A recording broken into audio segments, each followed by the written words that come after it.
ओम नमो भगवते वासुदेवाय। देखिए, आज के प्रसंग में मनुष्य को कुत्ते की योनि में जन्म कैसे मिलता है, यह प्रसंग भी आनंद रामायण का बड़ा ही मार्मिक प्रसंग है। एक बार पूरा सुनना। एक बार की बात है, भगवान राम का दरबार लगा था। उसी समय बाहर से एक कुत्ते के रोने की और जोर जोर से भौंकने की आवाज़ श्री राम को सुनाई दी, तो द्वारपालों ने कुत्ते को भगा दिया।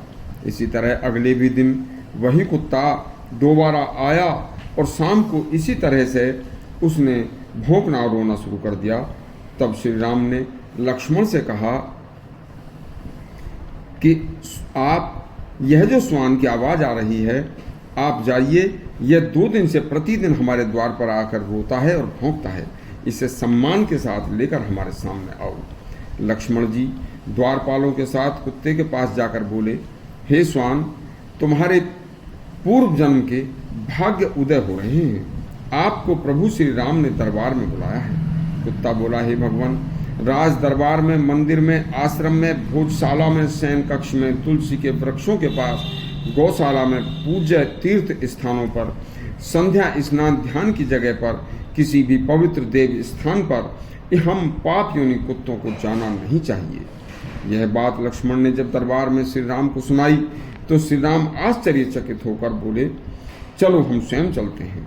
वह जब कुत्ते के पास आए तो कुत्ते के दुख का उन्होंने कारण पूछा। कुत्ते ने सिर झुकाकर प्रणाम करके कहा, हे भगवान, मुझ निरपराध को एक सन्यासी ने पत्थर से मारकर घायल कर दिया है। भगवान श्री राम ने उस सन्यासी को बुलाकर कुत्ते को मारने का कारण पूछा तो सन्यासी ने बताया, हे भगवान, मैं भिक्षा करके आ रहा था। जिस कमंडल में भिक्षा से प्राप्त भोजन था, इस कुत्ते ने पीछे से आकर उस कमंडल को मुंह लगा दिया, तो मैंने इसे पत्थर मारकर भगा दिया, जिससे यह घायल हो गया है और मैं भूखा रह गया था। यह सुनकर श्री राम बोले, हे साधु जी, यह एक अज्ञानी पशु है। भूख में आहार की सुगंध सूंघकर इसने मुंह लगा दिया था। इसमें इसका कोई दोष नहीं दिखता और इस कार्य में आप स्वयं अपराधी नजर आते हैं। तब श्री राम ने कुत्ते से कहा कि मैं इनको दंड क्या दूं, इनको दंड देने का कार्य मैं तुम्हें स्वयं ही सौंप रहा हूं। इतना सुनकर कुत्ता बोला, भगवान, इन्हें किसी मंदिर या किसी मठ का महंत बना दीजिए। कुत्ते की बात मानकर भगवान श्री राम ने सन्यासी को एक बड़े शिवालय और एक मठ का महंत बना दिया। यह बात पूरी अयोध्या नगरी में फैल गई। दंड स्वरूप सन्यासी को एक मठ का महंत और बना दिया, उसका तो भाग्य जगा दिया। यह बात जब दरबारियों ने श्री राम से पूछी तो श्री राम ने कहा कि यह बात आप कुत्ते से ही पूछें।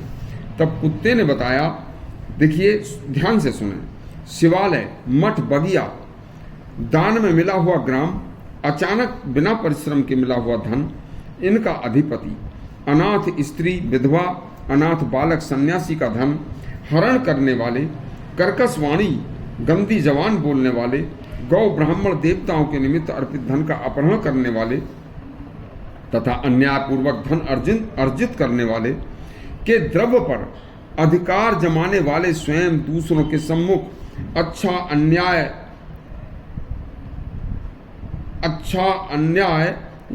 बुरा अन्याय या न्याय न देखकर अन्यायपूर्वक धन अर्जित करने वाले, दूसरों के द्रव्य पर अधिकार जमाने वाले, दूसरों के सम्मुख अच्छा स्वादिष्ट भोजन करने वाले व्यक्ति को मरने के बाद कुत्ते की योनि में जन्म लेना पड़ता है। जो किसी को न खिला सकता है, केवल स्वयं ही खाता है, वह भी अगले जन्म में हमारी योनि में जन्म लेता है। यह मेरा सत्य वचन है। मुझे अपने पिछले पूर्व जन्म का पूरा ध्यान है। मैं पूर्व जन्म में एक मठ का अधिपति था।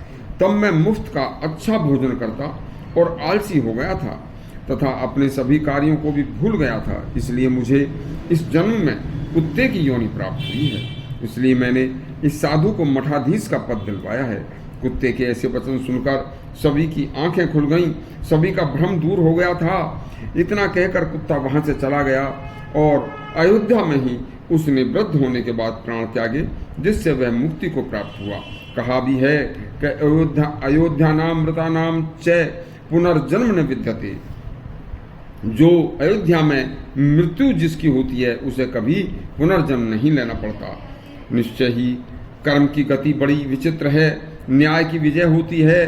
देखिए, यदि आपके हमारा प्रसंग अच्छा लगा हो तो कोई शुभ या अशुभ नहीं होता, किसी का मुख देखकर कोई किसी का अशुभ कार्य नहीं होता। तो शास्त्रों के ऐसे प्रसंग सुनने के लिए हमारा चैनल सब्सक्राइब करें और घंटी दबाएं। धन्यवाद।